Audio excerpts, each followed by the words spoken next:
capítulo 14. Análisis oculto del Génesis. Limitaciones de la Biblia. En nuestro trabajo anterior al capítulo 13 hemos hecho relativamente pocas referencias a la Biblia, pero ahora dedicaremos nuestra atención a ella en el resto del trabajo. No intentamos vindicarla en la forma en la que comúnmente se conoce actualmente como la única, verdadera e inspirada palabra de Dios. Pero, sin embargo, es muy cierto que contiene muchos conocimientos ocultos inestimables. Este conocimiento está oculto, en gran extensión, debido a las interpolaciones y confusiones, y por haberse separado ciertas partes arbitrariamente, pretendiendo que eran apócrifas. Los ocultistas, que saben lo que se quiso significar, pueden, por supuesto, ver fácilmente qué proporciones son originales y cuáles las que han sido interpoladas. Aún así, si tomamos el primer capítulo del Génesis tal como está en las mejores traducciones que poseemos, encontraremos que desarrolla el mismo esquema evolutivo que hemos aplicado en la porción anterior de esta obra y que armoniza perfectamente con las enseñanzas ocultistas respecto a los períodos, revoluciones, razas, etc. El bosquejo que allí se da es necesariamente condensado y brevísimo, mencionándose un periodo en unas cuantas palabras. Pero, sin embargo, el bosquejo subsiste. Antes de proceder al análisis, es necesario decir que las palabras del lenguaje hebreo, especialmente el estilo antiguo, se suceden unas en otras y no están separadas o divididas como las de nuestro lenguaje. Añádase a esto que existía la costumbre de sacar las vocales de la escritura, de manera que su lectura depende mucho de dónde se inserten aquellas, y se verá cuán grandes son las dificultades que hay que sortear para acertar con el significado original. Un ligerísimo cambio puede alterar casi completamente el significado de cualquier sentencia. Además de esas grandes dificultades debemos también saber que de los 47 traductores de la versión del Rey Jaime la más comúnmente usada en Inglaterra y Norteamérica únicamente 3 eran eruditos del hebreo, y de esos 3, 2 murieron antes de que se tradujeran los salmos. Debemos tener en cuenta, además, que el acta que autorizaba la traducción prohibía a los traductores todo párrafo que pudiera desviar grandemente las creencias ya existentes o perturbarlas. Es evidente, por lo tanto, que las probabilidades de conseguir una traducción correcta eran bien escasas. Ni esas condiciones fueron tampoco más favorables en Alemania, porque allí fue Martín Lutero el único traductor y hasta no la tradujo del texto original hebreo, sino simplemente de un texto latino. La mayoría de las versiones empleadas por los protestantes continentales de los diversos países son simples traducciones a diferentes idiomas de la traducción de Lutero. Ciertamente, ha habido revisiones, pero no han mejorado grandemente la materia. Además, hay gran número de personas en este país que insisten en que el texto inglés de la versión del Rey Jaime es absolutamente exacto desde la primera hasta la última letra, como si la Biblia hubiera sido escrita originalmente en inglés y la versión del Rey Jaime hubiera sido una copia fidedigna del manuscrito original. Así que, los antiguos errores subsisten, a pesar de los esfuerzos que se han hecho para quitarlos. Débese notar también que los que originalmente escribieron la Biblia no intentaron dar la verdad de una manera que todo el que quisiera pudiera leerla. Nada estaba tan lejos de su mente que escribir un libro abierto sobre Dios. Los grandes ocultistas que escribieron el Zohar son muy categóricos en este punto. Los secretos del Torah no podían ser comprendidos por todos, como lo mostrará la cita siguiente. Ay del hombre que ve en el Torah la ley solo simples recitados y palabras ordinarias. Porque, si en verdad, la contuvieran estas, podríamos escribir aún hoy un Torah mucho más digno de admiración. Pero no es así. Cada palabra del Torah tiene un elevado significado y un misterio sublime. Los recitados del Torah son los vestidos del Torah. Ay de aquel que tome esas vestiduras del Torah por el Torah mismo. Los simples solo notan los ornamentos y los recitados del Torah. No saben nada más. No ven lo que está encerrado en estas vestiduras. El hombre más instruido no presta atención alguna a las vestiduras, sino al cuerpo que encierran. Las palabras que anteceden dan a entender claramente la significación alegórica. San Pablo también dice inequívocamente que la leyenda de Abraham y de los 2 hijos que tuvo de Sara y de Agar, es puramente alegórica. Gal, 4:22, 26. Muchos pasajes están velados. Otros deben entenderse al pie de la letra. Y nadie que no posea la clave oculta puede descifrar las profundas verdades encubiertas en lo que muy a menudo aparentan ser feísimas vestiduras. El secreto respecto a esas materias profundas y el uso invariable de alegorías cuando se permitía a las masas el ponerse en contacto con verdades ocultas se hará también patente en las prácticas de Cristo, quien siempre se dirigió a las multitudes con parábolas, explicando después privadamente a sus discípulos el profundo significado en ellas contenido. En varias ocasiones él les impuso el secreto sobre esas enseñanzas privadas. Los métodos de San Pablo están también en armonía con esto, pues da leche o las enseñanzas más elementales, a los niños en fe, reservando la carne, o las enseñanzas más profundas para los fuertes, esto es para aquellos que se han capacitado para comprenderlas y recibirlas. La Biblia judía fue escrita originalmente en hebreo, pero no poseemos ni una sola línea de escritura original. Ya en el año 280 a.C. se hizo una traducción al griego, la Septuagésima. Aún en tiempos de Cristo, había ya una confusión tremenda y diversidad de opiniones respecto a lo que debía admitirse como original y a lo que había sido interpolado. Hasta después de la vuelta del destierro en Babilonia, no comenzaron los escribas a recopilar las diferentes escrituras, y alrededor del año 500 d.C. apareció el Talmud, con el primer texto semejante al actual, el que, en vista de los hechos mencionados, no puede ser perfecto. El Talmud estuvo en posesión de la escuela masorética, la que desde el año 590 hasta el 800 después de Cristo estuvo principalmente en Tiberías. Después de enorme y pacientísima labor se escribió un Antiguo Testamento hebreo, que es el más próximo al original que tenemos actualmente. Este texto masotérico es el que usaremos en la siguiente dilucidación del Génesis, y no confiando sobre la obra de un solo traductor, será complementada con una traducción alemana, obra de 3 eminentes literatos hebreos H. Arneim, M. Sachs y Julio Furst, quienes cooperaron con un cuarto, y el Dr. Sunz, que fue también el editor. En el principio la primera sentencia del Génesis es un buen ejemplo de lo que ya se ha indicado acerca de la interpretación del texto hebreo, interpretación que no puede cambiarse colocando diferentemente las vocales y dividiendo las palabras de otra manera. Hay 2 métodos bien conocidos para leer esa sentencia. El uno es: en el principio creó Dios los cielos y la tierra. El otro es: tomando de la siempre existente esencia del espacio la doble energía formó el doble cielo. Mucho se ha dicho y escrito acerca de cuál de estas 2 interpretaciones es correcta. La dificultad está en que el pueblo necesita algo firme y definido.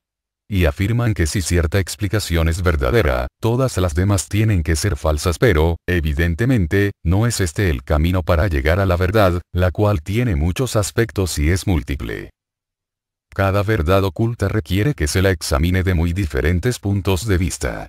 Cada uno de ellos presenta cierta fase de la verdad, y todos ellos son necesarios para arribar a una concepción completa y definida de lo que se esté considerando. El mismo hecho de que esta sentencia, así como muchas otras del Torá, puedan tener muchos significados, si bien es confundible para el no iniciado, es por el contrario iluminadora para aquel que tiene la clave, y mediante ella se ve la sabiduría trascendental y la maravillosa inteligencia de los que inspiraron el Torá. Si se hubieran insertado las vocales y se hubieran dividido las palabras, hubiera habido únicamente una sola manera de leerlo, y estos grandes y sublimes misterios no hubieran podido ser ocultados en ellas. Esa hubiera sido la forma más natural de escribir, si los autores se hubieran propuesto escribir un libro abierto sobre Dios, pero no fue ese su propósito. Fue escrito únicamente para los iniciados, y únicamente puede ser bien comprendido por ellos. Se hubiera necesitado mucha menos destreza para escribir un libro claramente, que para encubrir su significado. Pero ningún trabajo es mal empleado, sin embargo, para dar informaciones, a su debido tiempo, a aquellos que están capacitados para ellas, al mismo tiempo que se ocultan a aquellos que aún no han ganado el derecho de poseerlas. La teoría nebular considerada bajo esta nueva fase, la génesis y evolución de nuestro sistema, es bien claro que ambas interpretaciones de la primera sentencia del libro del Génesis son necesarias para la comprensión del asunto. La primera nos dice que hubo un comienzo de nuestra evolución en el que fueron creados los cielos. La otra interpretación complementa la primera, añadiendo que los cielos y la tierra fueron creados de la siempre existente esencia, no sacada de la nada, como indica burlonamente el materialista. La substancia raíz cósmica se mantiene unida y puesta en movimiento. Los círculos formados por la inercia de las masas en revolución se separan de la parte central, formando planetas, etc., tal como la ciencia moderna lo ha imaginado. La ciencia oculta y la ciencia moderna están completamente de acuerdo en lo que respecta al modus operandi. En estas afirmaciones no hay nada en desacuerdo con las dos teorías, como se demostrará. La ciencia oculta enseña que Dios originó el proceso de formación y está constantemente guiando al sistema por un sendero definido. La ciencia moderna, para refutar lo que ella llama idea absurda y para demostrar que no es necesario Dios, toma una vasija con agua y echa un poco de aceite en ella. El agua y el aceite representan el espacio y la masa ígnea, respectivamente. Entonces se comienza a hacer girar el aceite por medio de una aguja, hasta que toma la forma de una esfera. Esto, según dice ella, representa al Sol central. Conforme el aceite va girando más y más rápido, se curva más por el ecuador y despide un anillo. El anillo se rompe y los fragmentos se juntan, formando un globito pequeño, que gira en torno de la masa central así como un planeta gira alrededor del Sol. Entonces la ciencia pregunta piadosamente al ocultista: ¿no veis cómo se hace? No hay la menor necesidad de Dios, ni de ninguna fuerza sobrenatural. El ocultista conviene enseguida que un sistema solar puede formarse aproximadamente de la manera detallada. Pero se maravilla de que un hombre poseyendo tan clara intuición que le permite percibir correctamente la operación del proceso cósmico, y con una inteligencia que conciba esa brillante demostración de su teoría monumental, sea incapaz, al mismo tiempo de ver que en su demostración, él mismo juega el papel de Dios. Suyo fue el poder extraño que colocó el aceite en el agua, donde habría permanecido inerte y sin forma durante toda la eternidad, si él no hubiera suministrado la fuerza necesaria para ponerlo en movimiento, obligando al aceite a tomar forma y representar al Sol y a los planetas. Luego fue el pensamiento que combinó el experimento, empleando el aceite, el agua y la fuerza, ilustrando así espléndidamente al Dios triuno, trabajando con la substancia cósmica para formar un sistema solar. Los atributos de Dios son voluntad, sabiduría y actividad. El hombre de ciencia tuvo voluntad para hacer el experimento. Tuvo también la ocurrencia de encontrar maneras y medios para la demostración. Esta ocurrencia corresponde a la sabiduría, el segundo atributo de Dios. Tuvo también la fuerza muscular necesaria para realizar la acción, la que corresponde a la actividad, que es el tercer atributo de Dios. Además, el universo no es una máquina en perpetuo movimiento, que una vez puesta en marcha continúa en ella, sin causa alguna interna o fuerza directriz. Esto también lo prueba el experimento del hombre de ciencia, porque desde el momento en que cesa de hacer girar el aceite, la moción ordenada de sus planetas en miniatura, también cesa y vuelve a ser la masa informe de aceite flotante en el agua.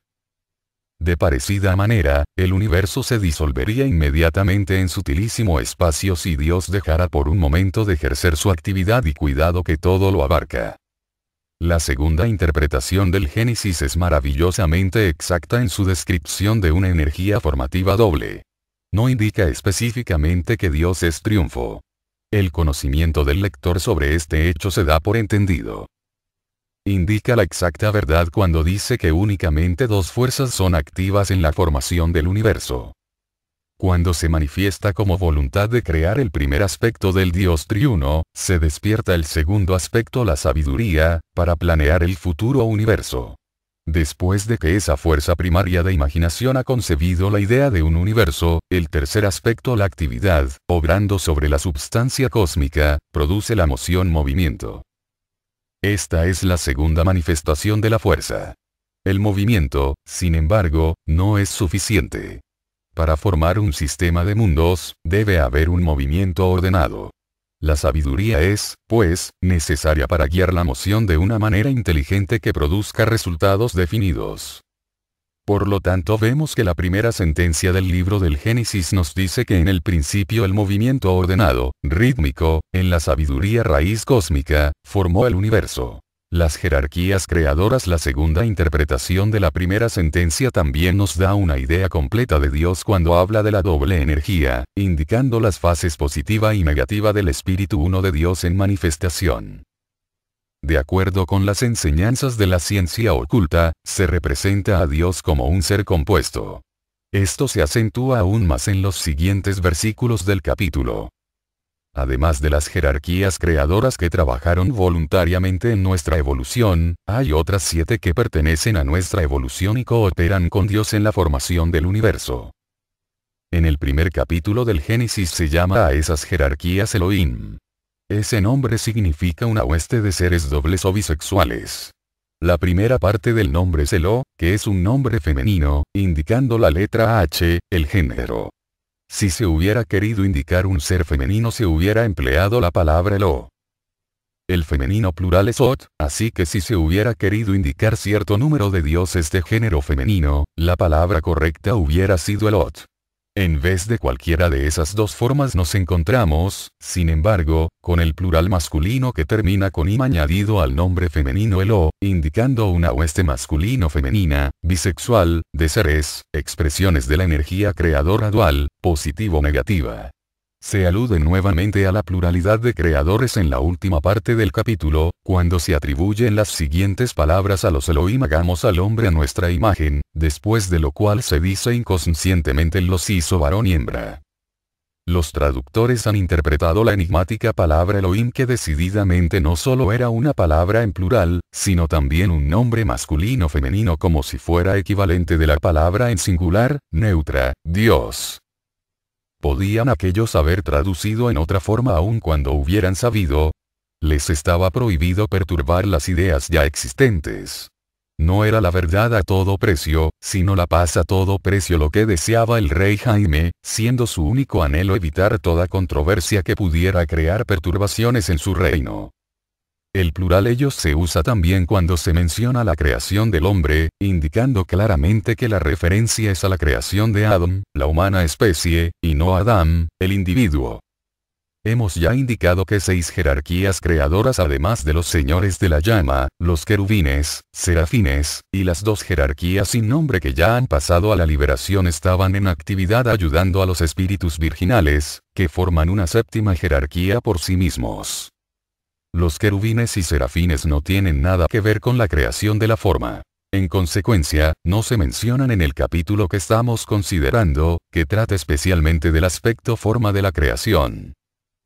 Vemos aquí que solo se mencionan las 7 jerarquías creadoras que hicieron el trabajo efectivo de llevar al hombre donde pudiera adquirir una forma física densa, por medio de la cual pudiera trabajar el espíritu interno.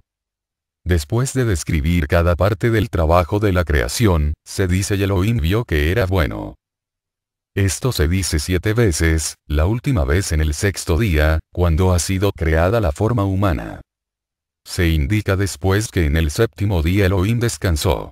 Esto está completamente de acuerdo con nuestras enseñanzas ocultas sobre la parte que cada jerarquía efectuó en el trabajo de la evolución hasta el periodo actual. También se dice que en la época actual los dioses y las jerarquías creadoras se han retirado de toda participación activa, para que el hombre pueda trabajar por su propia salvación, dejando la dirección o guía necesaria de la humanidad ordinaria en manos de los hermanos mayores, que son ahora los mediadores entre el hombre y los dioses. El periodo de Saturno, habiendo visto, pues, que el principio de nuestro sistema y la obra de las jerarquías creadoras, tal como lo describe la ciencia oculta, armoniza con las enseñanzas de la Biblia. Examinaremos ahora las enseñanzas de la Biblia sobre los diferentes días de la creación y veremos cómo concuerdan con las enseñanzas ocultistas relativas a los periodos de Saturno, solar y lunar, las 3½ revoluciones del periodo terrestre, y las épocas polar, hiperbórea, lemúrica y atlante, que han precedido a la presente época aria. Naturalmente, no puede darse una descripción detallada en pocas líneas como en el primer capítulo del Génesis, pero los puntos principales están en orden sucesivo allí, muy semejante a una fórmula algebraica de la creación. En el segundo versículo dice: la tierra era vasta y deshabitada, y la obscuridad era sobre la faz del abismo y los espíritus de los Elohim flotaban sobre el abismo. Al principio de la manifestación, lo que actualmente es la Tierra, estaba en el periodo de Saturno, exactamente en la condición descrita, como puede verse apelando a la descripción ya dada sobre ese periodo. No era vacía e informe, como dice la versión del Rey Jaime. Era caliente, y por lo tanto bien definida y separada del abismo del espacio, que era frío. Es cierto que era obscura, pero podía ser obscura y al mismo tiempo caliente, porque el calor obscuro precede necesariamente al calor brillante y visible. Sobre esa tierra obscura del periodo de Saturno flotaban las jerarquías creadoras. Obraron sobre ella desde afuera y la moldearon. Y la Biblia, refiriéndose a ellas, las llama los espíritus de los Elohim. El periodo solar está bien descrito también en el tercer versículo que dice: y los Elohim dijeron hágase la luz. Y la luz fue hecha. Este pasaje se ha prestado a muchas burlas, lo más ridículamente absurdas. Se ha hecho la siguiente pregunta: ¿cómo pudo haber luz en la tierra cuando el sol no fue creado hasta el cuarto día? El narrador de la Biblia no está hablando de la tierra solamente. Está hablando de la masa ígnea central, de la que se formaron los planetas de nuestro sistema, incluso la Tierra. Así que cuando la nebulosa alcanzó el estado de fuego brillante y luminoso, como en el periodo solar, no había la menor necesidad de una iluminación externa, la luz estaba dentro. En el cuarto versículo se lee: los Elohim separaron la luz de la obscuridad. Necesariamente, porque el espacio exterior era oscuro, distinguiéndose de la brillantísima nebulosa que existió en el periodo solar, el periodo lunar. El periodo lunar es descrito en el sexto versículo como sigue: y los Elohim dijeron haya una expansión, traducido firmamento en otras versiones, en las aguas, para que el agua se divida del agua.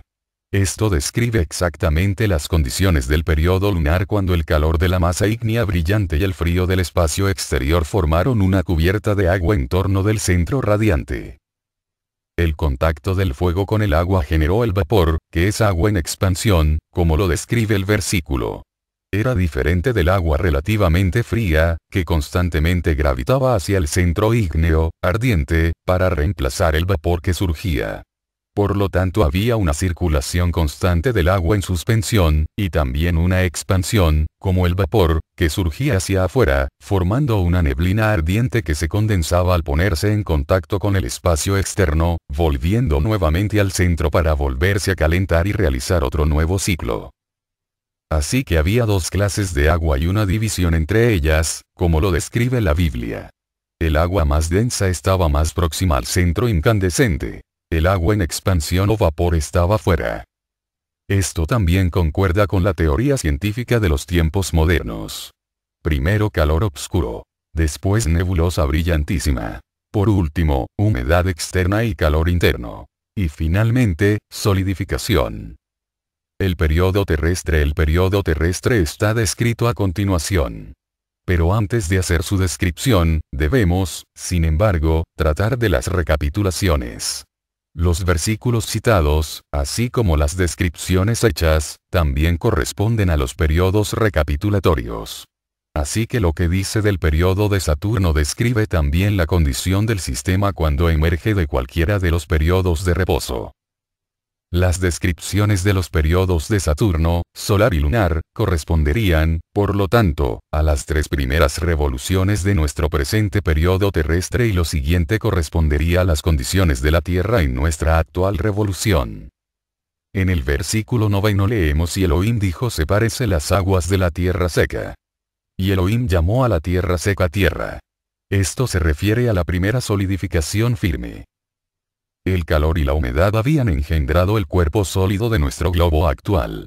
La época polar, el versículo 9 que describe el periodo terrestre en su cuarta revolución en la que comenzó el verdadero trabajo del periodo terrestre, también describe la formación del reino mineral y la recapitulación del hombre en su estado mineral en la época polar.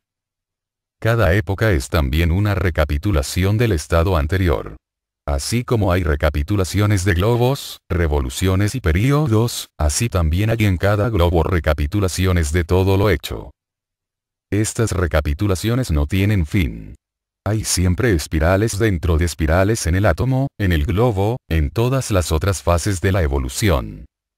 Por complicado y confuso que esto pueda parecer, no es en realidad difícil de comprender.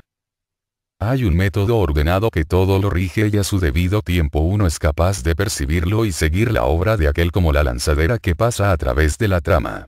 La analogía es una de las mejores ayudas para comprender la evolución. La época hiperbórea queda descrita en los versículos 11 al 19, como el trabajo efectuado en el cuarto día.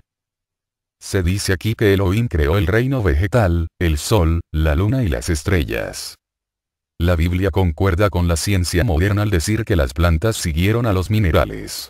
La diferencia entre ambas enseñanzas está en el tiempo en que la Tierra fue arrojada de la masa central.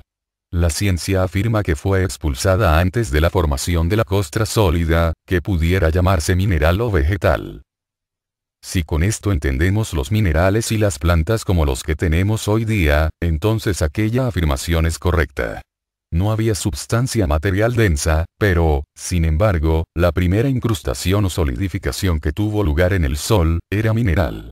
El narrador de la Biblia indica solamente los incidentes principales. No se dice que la costra sólida se fundiera cuando fue arrojada de la masa central como un anillo, ni que rompiéndose después se unieran sus pedazos. En un cuerpo tan pequeño como nuestra Tierra, el tiempo requerido para cristalizarse fue comparativamente corto, y por lo tanto esa historia no lo menciona así, como tampoco relata el hecho subsidiario de la disolución que se produjo nuevamente cuando la Luna fue arrojada por la Tierra. Probablemente se hizo así razonando que todo aquel que está intitulado para la enseñanza oculta, debía estar ya en posesión de los detalles menores como los mencionados.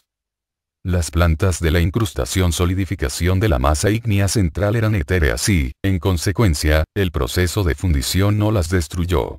Así como las líneas de fuerzas en las que se cristaliza el hielo están presentes en el agua, así también cuando la Tierra se cristalizó, esas plantas etéricas estaban presentes en ella. Eran los moldes en torno de los cuales se agrupó el material necesario para formar los cuerpos vegetales de la actualidad y también los del pasado, que se encuentran enterrados en los estratos geológicos de nuestro globo terrestre. Estas formas vegetales etéricas fueron ayudadas en su formación cuando el calor vino de fuera, después de separarse la Tierra del Sol y de la Luna. Ese calor les proporcionó la fuerza necesaria para agrupar en torno suyo una substancia más densa. La época lemúrica queda descrita en la obra del día quinto. Como esta época es la tercera, es en cierto sentido una recapitulación del periodo lunar, y en la narración bíblica encontramos descritas las condiciones que existieron en el periodo lunar. Agua, neblina ardiente y las primeras tentativas de movimiento de respiración vital. Los versículos 20 y 21 dicen que Elohim dijo que las aguas tengan cosas respirantes y aves. Y Elohim formó los grandes anfibios y todas las cosas respirantes, de acuerdo con sus especies, y todas las aves con alas. Esto también concuerda con las enseñanzas de la ciencia material de que los anfibios precedían a las aves.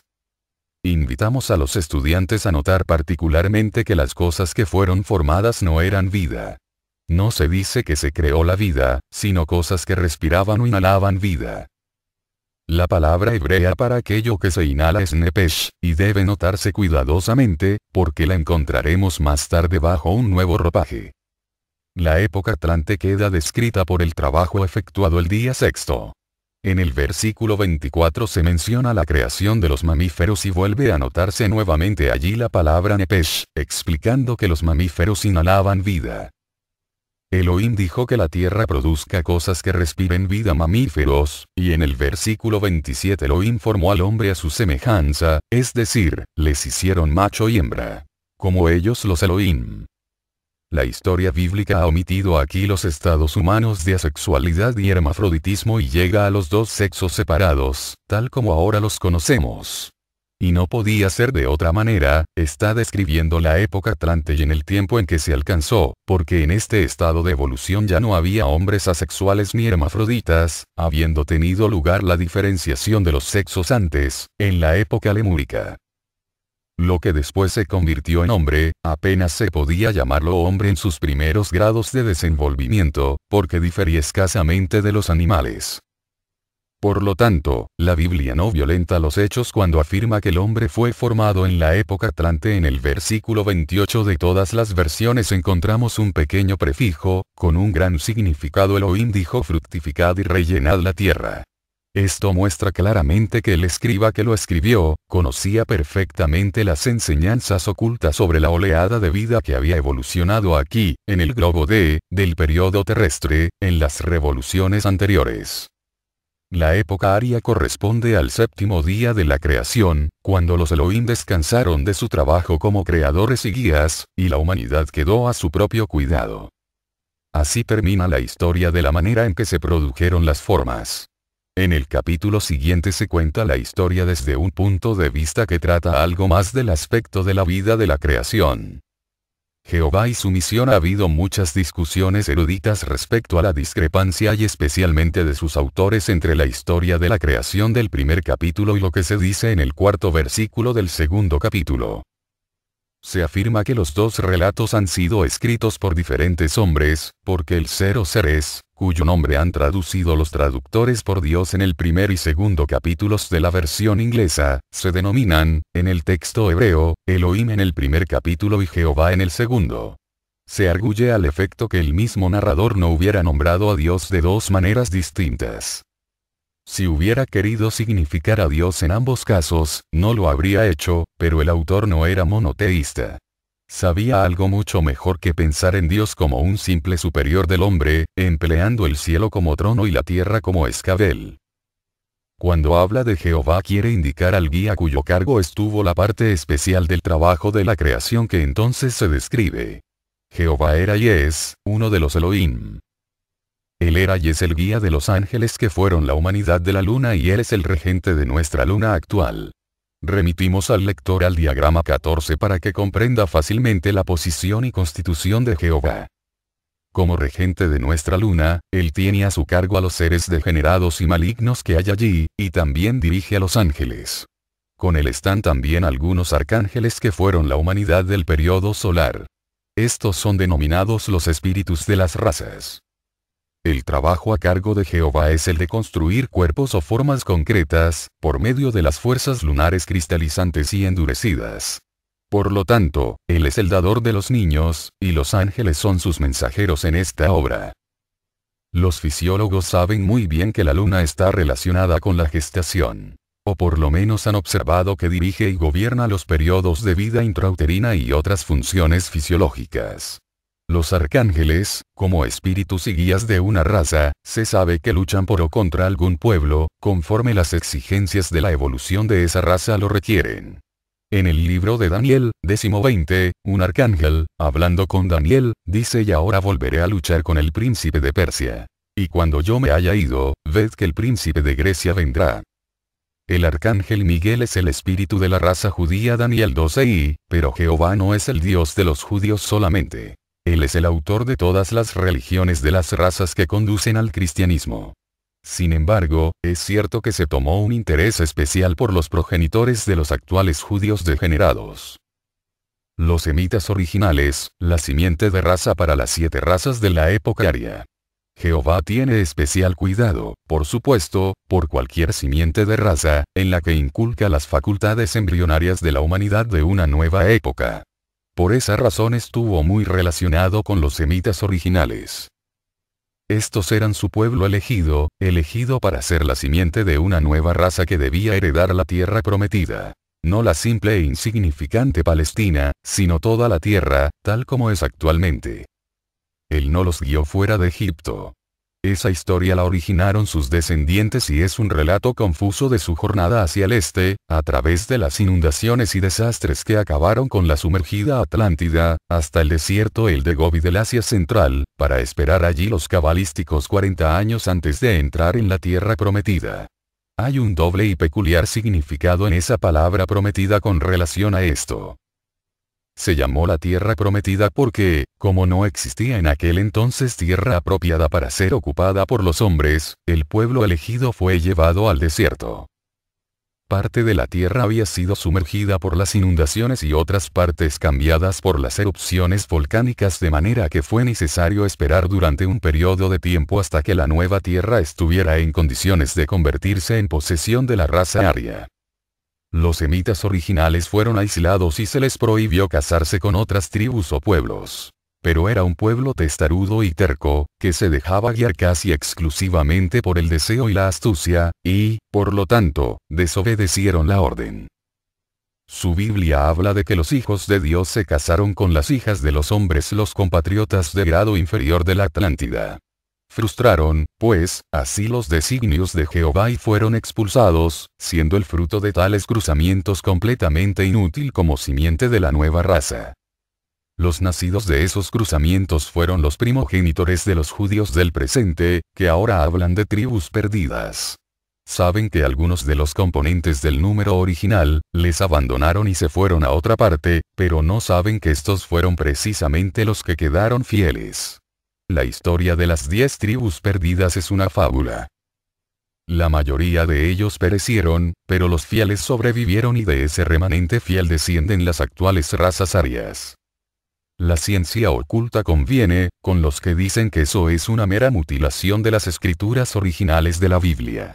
Muchas partes de ella se asegura que son completamente invenciones y no se hace la menor tentativa para probar su autenticidad como conjunto, en la forma en que actualmente la poseemos. Nuestro esfuerzo actual es una simple tentativa para exhumar algunos pedazos de verdad oculta de esa masa de malentendidos e interpretaciones incorrectas bajo las cuales han sido enterradas, por los diversos traductores y revisores. Involución, evolución y epigénesis. Habiendo desenmarañado en los párrafos anteriores de entre la confusión general la identidad y misión de Jehová, puede ser que consigamos ahora armonizar esos dos relatos aparentemente contradictorios sobre la creación del hombre, según se cuenta en el primero y en el segundo capítulo del Génesis. En el primero se dice que él fue el último, en tanto que en el segundo se afirma que fue creado antes que todas las demás cosas vivientes. Notamos que el primer capítulo trata únicamente de la creación de la forma y el segundo capítulo está dedicado a la consideración de la vida, mientras que el quinto trata de la conciencia. La clave para comprenderlo es, entonces, que debemos distinguir bien entre la forma física y la vida que construye esa forma para su expresión. Aunque el orden de la creación de los otros reinos no está tan correctamente relatado en el segundo capítulo como en el primero, es muy cierto que si consideramos al hombre desde el punto de vista de la vida, este fue creado primero, pero si lo consideramos desde el punto de vista de la forma, como se hace en el capítulo primero, fue creado el último. En todo transcurso de la evolución, a través de los períodos, globos, revoluciones y razas, aquellos que no mejoran formando nuevas características se quedan atrás y comienzan inmediatamente a degenerar. Únicamente los que permanecen plásticos, flexibles y adaptables para moldear nuevas formas, apropiadas para la expresión de la conciencia que se expande, únicamente la vida que es capaz de cultivar las posibilidades de mejoramiento inherentes en la forma que anima, puede evolucionar con los adelantos de cualquier oleada de vida. Todos los demás quedan rezagados. Esta es la médula del ocultismo. El progreso no es un simple desarrollo, ni simplemente tampoco involución y evolución. Hay un tercer factor que completa la tríada involución, evolución y evolución de la forma. Las primeras dos palabras son familiares a todos los que han estudiado la vida y la forma. Pero mientras que se admite generalmente que la involución del espíritu en la materia tiene lugar con objeto de que pueda construirse la forma, no se reconoce tan comúnmente que la involución del espíritu corre pareja con la evolución del forma. Desde el mismo principio del periodo de Saturno hasta la época Atlante, cuando los ojos del hombre fueron abiertos por los espíritus lucíferes y, como consecuencia, las actividades del hombre, o de la fuerza vital que se ha convertido en hombre, estaban dirigidas principalmente hacia adentro. Esa misma fuerza que ahora el hombre emplea o irradia fuera de sí mismo para construir ferrocarriles y vapores, se empleaba internamente para construir un vehículo, a través del cual pudiera manifestarse. Este vehículo es triple, análogamente al espíritu que lo construyó. El mismo poder que ahora emplea el hombre para mejorar las condiciones externas, fue empleado durante la involución, con propósitos de crecimiento interno. La forma fue construida por evolución. El espíritu lo construyó y entró en ella por involución. Pero el medio para inventar los mejoramientos o perfeccionamientos es epigénesis. Hay una fuerte tendencia a considerar todo lo que es, como el resultado de algo que ha sido. Se mira la evolución como un simple desarrollo de perfectibilidades germinales. Tal concepción excluye la epigénesis del esquema evolutivo. No concede posibilidad alguna de construir algo nuevo, ningún margen para la originalidad, su educación, y si durante su progreso, está simplemente desenvolviendo cualidades latentes, donde aprende a crear. El ocultista cree que el propósito de la evolución es el desarrollo del hombre de un dios estático a un dios dinámico, un creador. Si el desarrollo que está efectuándose actualmente fuera su educación, y si durante su progreso está simplemente desenvolviendo cualidades latentes, donde aprenderá a crear. Si el desenvolvimiento del hombre consistiera únicamente en aprender a construir formas cada vez mejores, de acuerdo con los modelos ya existentes en la mente de su creador, puede convertirse, en el mejor de los casos, únicamente en un buen imitador, nunca un creador.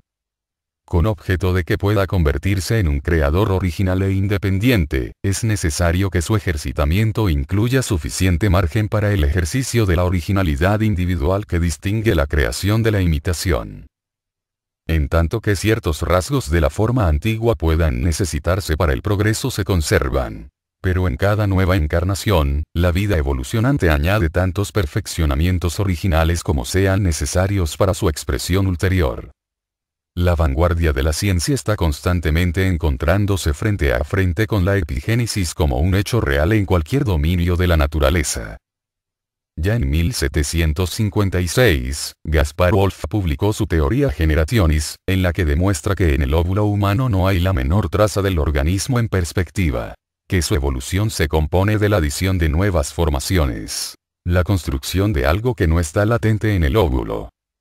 Haeckel ese grande y valeroso estudiante de la naturaleza tal como él la analiza, y que está muy próximo al conocimiento de la verdad completa sobre la evolución, dice de la teoría Generationis.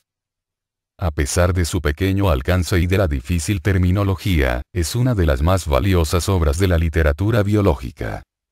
Las propias opiniones de Haeckel las encontramos indicadas en su Antropogénesis. En nuestros días está plenamente injustificado el llamar a la epigénesis una hipótesis, porque estamos plenamente convencidos de que es un hecho, y podemos demostrarlo en cualquier momento con la ayuda del microscopio. Un constructor sería un triste artífice si su habilidad se limitara a construir casas según un modelo determinado, el que, en su aprendizaje, le enseñó su maestro a imitarlo, pero que no pudiera alegarlo para satisfacer nuevas exigencias. Para que pueda obtener éxito debe ser capaz de dibujar casas nuevas y mejores, mejorando todo aquello que su experiencia le indique no era útil en los edificios construidos primeramente. La misma fuerza que el constructor dirige ahora hacia afuera para construir casas, cada vez más adaptadas a las nuevas condiciones y exigencias, fue empleada en los pasados periodos para construir vehículos nuevos y mejores para la evolución del ego. Partiendo del más simple organismo, la vida que es ahora hombre construyó la forma apropiada a sus necesidades.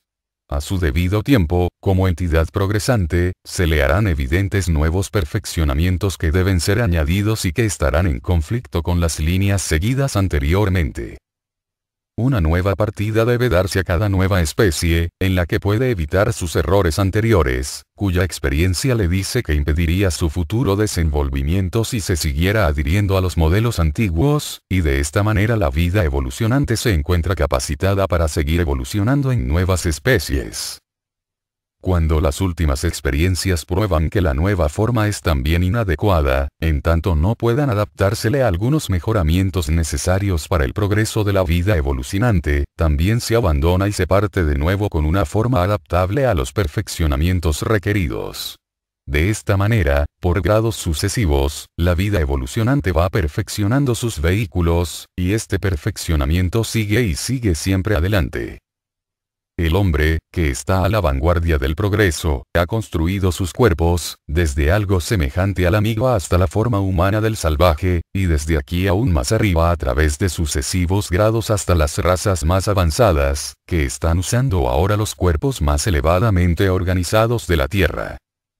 Entre las muertes y nacimientos estamos constantemente construyendo cuerpos para funcionar en nuestras vidas, y todavía se alcanzará un mayor grado de eficiencia que el que se tiene actualmente. Si cometemos errores en la construcción durante las encarnaciones, se harán evidentes cuando empleemos el cuerpo en la vida terrestre, y es sumamente conveniente para nosotros el que podamos así percibir y comprender nuestros errores, para que podamos evitarlos, vida tras vida. Pero así como el constructor de casas fracasaría comercialmente si no estuviera mejorando de continuo sus métodos para llenar las exigencias de su negocio, así también aquellos que se adhieren persistentemente a las formas antiguas fracasan y no pueden elevarse sobre la especie, y se quedan atrás como rezagados. Ocupan las formas abandonadas por los adelantos, como se explicó ya, y componen las razas inferiores o las especies también inferiores del reino en el que estén evolucionando. Entonces tomaron las formas abandonadas por los adelantados y las usaron como estribarones por medio de los cuales trataron de alcanzar a los otros, pero las formas avanzadas no estaban ya allí. En el progreso de la evolución no hay sitios de espera. En la vida que evoluciona, al igual que en el comercio, no hay nada que sea meramente conservar lo propio. Progresar o retroceder, es la ley. La forma que no es capaz de perfeccionamiento debe degenerar. Por lo tanto, hay una sola dirección de formas perfectibles animadas por los adelantados de la vida evolucionante, y otra dirección de formas en degeneración, abandonadas por los adelantos, pero animada por los rezagados, mientras los haya en esa oleada de vida particular a la que pertenecieron originalmente esas formas. Cuando ya no hay más rezagados, la especie muere gradualmente. Las formas se cristalizan más allá de toda posibilidad de ser mejoradas por poseedores de creciente incapacidad. Por lo tanto, vuelven al reino mineral, se fosilizan y se agregan a los diferentes estratos de la costra terrestre. La afirmación de la ciencia materialista que dice que el hombre ha ascendido gradualmente a través de los diferentes reinos vegetal y animal, hasta llegar a los antropoides y después al hombre, no es completamente exacta. El hombre nunca ha habitado formas idénticas a la de los animales actuales, ni a las de los antropoides de hoy en día, sino que ha habitado en formas que eran similares, pero superiores a las de nuestros presentes antropoides. El hombre de ciencia ve que hay un parecido anatómico entre el hombre y el mono. Y como el proceso evolutivo siempre trabaja por la perfección, deduce que el hombre debe descender del mono. Pero siempre se encuentra burlado en sus esfuerzos para encontrar el eslabón que una ambos. Desde el punto en el que los adelantados de nuestra oleada de vida, las razas arias, ocuparon formas parecidas a las de los monos antropoides, han progresado hasta el presente estado de desarrollo, mientras que las formas que eran el eslabón de unión han degenerado y están ahora animadas por los últimos rezagados del periodo de Saturno. Los monos inferiores, en vez de ser los progenitores de las especies superiores, son rezagados que ocupan los ejemplares más degenerados de lo que fue forma humana. En vez de haber ascendido el hombre de los antropoides, es al revés, los antropoides han degenerado del hombre. La ciencia materialista que trata solo de la forma, se ha extraviado y ha deducido conclusiones erróneas sobre el asunto. Las mismas condiciones relativas se encontrarán en el reino animal. Los adelantados de la oleada de vida que comenzó la evolución en el periodo solar son los mamíferos actuales. Los diferentes grados corresponden a los pasos ya dados una vez por el hombre, pero todas las formas están degenerando bajo el dominio de los rezagados. Similarmente, los adelantados de la oleada de vida que entró en evolución en el periodo lunar se encuentran entre los árboles frutales, mientras que los rezagados de esa oleada de vida animan todas las otras formas vegetales. Cada oleada de vida permanece, sin embargo, definidamente confinada dentro de sus propios límites. Los antropoides pueden alcanzarnos y convertirse en seres humanos, pero ningún otro animal podrá alcanzar nuestro estado de desenvolvimiento particular. alcanzarán un estado análogo, pero bajo condiciones diferentes, en el periodo de Júpiter. Los vegetales actuales serán la humanidad del periodo de Venus, bajo condiciones aún más diferentes, y nuestros minerales alcanzarán el estado humano bajo las condiciones del periodo de Vulcano. Se notará que la teoría moderna evolucionará, especialmente la de aquel, sería, si se invirtiera completamente, casi perfecta y de acuerdo con los conocimientos de la ciencia oculta. El mono es un hombre degenerado. Los pólipos son la última degeneración, dejada atrás por los mamíferos. Los musgos son las últimas degeneraciones del reino vegetal. El reino mineral es la meta final de todos los reinos cuando han alcanzado el pináculo de la degeneración. Esto se encuentra corroborado por el carbón, que en un tiempo fue una forma vegetal. Y también en la madera petrificada y en los restos fosilizados de varias formas animales. La piedra común o roca, cosa que ningún hombre de ciencia admitiría, proviene de otro reino. Para el investigador oculista es tan vegetal como el carbón mismo. El mineralogista erudito explicará que está compuesta de blenda, feldespato y mica. Pero el clarividente desarrollado que puede leer la memoria de la naturaleza millones de años atrás podrá completar esta afirmación diciendo: sí, y lo que llamáis blenda y feldespato no es más que las hojas y tallos de flores prehistóricas, y la mica es todo lo que queda de sus pétalos. Las enseñanzas ocultas sobre la evolución son también corroboradas por la ciencia embriológica de que la vida antenatal es una recapitulación de todos los estados pasados de desenvolvimiento. Las diferencias entre el óvulo de un ser humano y de algunos mamíferos superiores, y aún de los vegetales más elevados de su reino, son indistinguibles hasta para el microscopio. Los prácticos no pueden decir si el óvulo examinado es animal o humano. Y aún después de haberse sucedido varios estados iniciales antenatales, los especialistas tampoco pueden indicar la diferencia entre un embrión animal o humano. Pero si el óvulo animal se estudia en todo su periodo de gestación, se observará que pasa a través de los estados mineral y vegetal solamente, y que nace cuando llega al estado animal. Esto es debido a que el alma que anima ese óvulo pasó a través de su evolución mineral en el periodo solar, su vida vegetal en el periodo lunar y ahora se ve forzada a detenerse en el grado animal del periodo terrestre. Por otro lado, la vida que emplea el óvulo humano tuvo su existencia mineral en el periodo de Saturno, su existencia vegetal en el periodo solar, pasando por el estado animal en el periodo lunar, y como tiene algún margen para ejercer la epigénesis después de haber alcanzado el estado animal, sigue adelante hasta llegar al estado humano sin detenerse antes. El padre y la madre dan la substancia de sus cuerpos para construir el cuerpo del niño. Pero especialmente en las razas superiores, la epigénesis hace posible se agregue algo, lo que hace al niño diferente de sus padres. Cuando la epigénesis no actúa o se hace inactiva en el individuo, la familia, la nación o la raza, cesa la evolución y comienza la degeneración.